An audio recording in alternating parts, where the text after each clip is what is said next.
The Miami Heat still have one more big decision to make before they can entirely shift their focus to the start of the new season.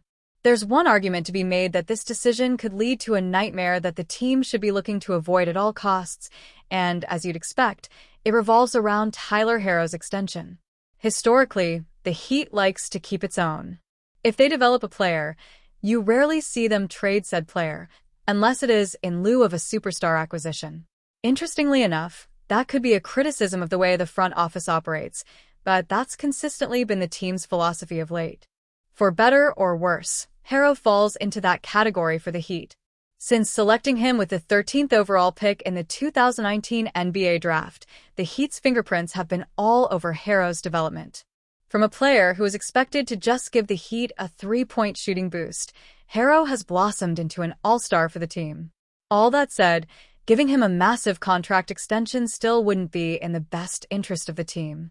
And, in fact, if the Heat were to give the massive contract extension that Herro will likely be asking for, it would lock the team into mediocrity for years to come. A nightmare for the Heat. This is not to say that Herro doesn't deserve an extension. He does.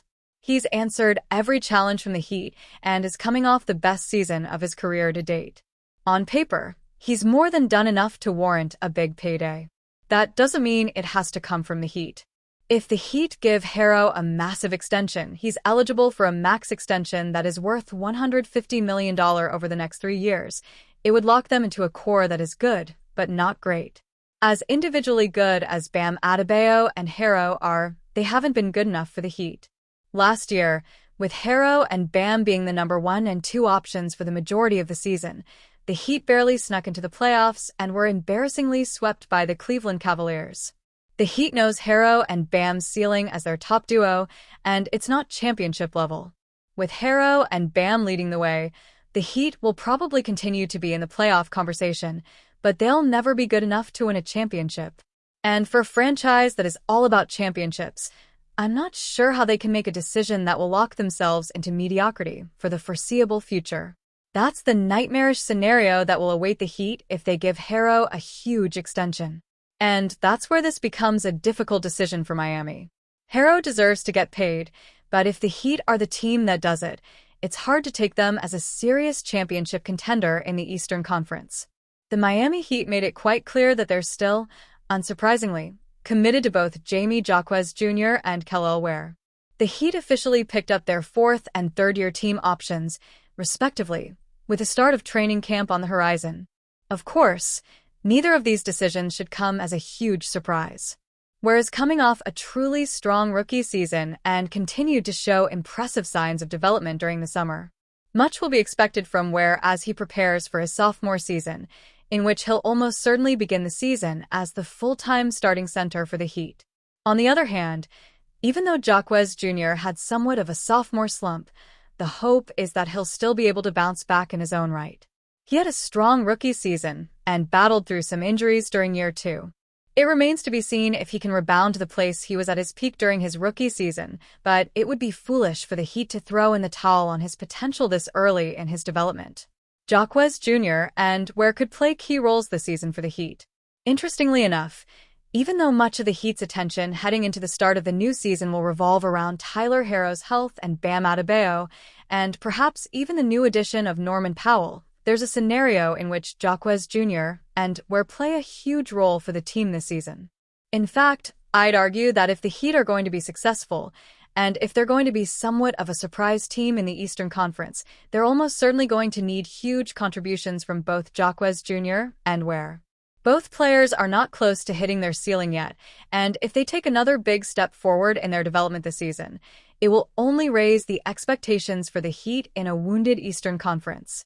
Jaquez Jr. would help give the Heat another quality wing player with playmaking ability, while Ware could emerge as that missing piece in the middle, next to Bam, that the team has been lacking since the derailment of Hassan Whiteside. I wouldn't go all the way to say that the Heat season is going to fall on the shoulders of Jaquez Jr. and Ware, but there is no question that they could emerge as key contributors by the end of the season. And if they do, the Heat will certainly be in a much better place than they are now. The Miami Heat may be willing to go to great lengths to be able to turn the page on the scary Terry era. Miami is seriously considering cutting ties with veteran guard Terry Rozier before training camp starts later this month, Brett Siegel of Clutch Points reported on Friday. Siegel notes, though, that there is no trade market for Rozier and that Rozier has informed the team that he is not interested in a buyout. Thus, the only option for the Heat to part ways with Rozier would be to waive him and eat the $26.6 million that he is owed next season as dead money. Rozier, 31, is a former first-round draft pick who arrived in Miami as part of a 2024 trade with the Charlotte Hornets. But Rozier has been a nightmare ever since the Heat acquired him, averaging an underwhelming 12.5 points per game on an inefficient 40.4% from the field and 32.3% from deep over his 1.5 seasons in Miami. On top of that, Rozier remains under federal investigation in relation to his alleged involvement in an illegal betting scheme. Despite reports earlier this summer claiming that Rozier had been cleared, he is still the subject of an active investigation potentially linking him to the illegal betting ring associated with banned former NBA forward Jontay Porter. In July, we learned some wild details about the alleged wagers involving Rozier, all of which were related to his underprops for a particular game in March 2023. Rozier was still on the Hornets at the time and left the game in question early due to an injury. Meanwhile, the NBA conducted its own investigation into the veteran guard and found no evidence of a violation of league rules. As for the Heat, they are in a bit of a tough situation since they also just got some brutal injury news on fellow guard Tyler Herro. But regardless of what happens, it appears Rozier no longer has a place on the team and that Miami will roll with a combination of veterans Davion Mitchell and Drew Smith, newly acquired Norman Powell, and first-round rookie Kasparis Jakashionis as their backcourt rotation in Herro's absence early next season.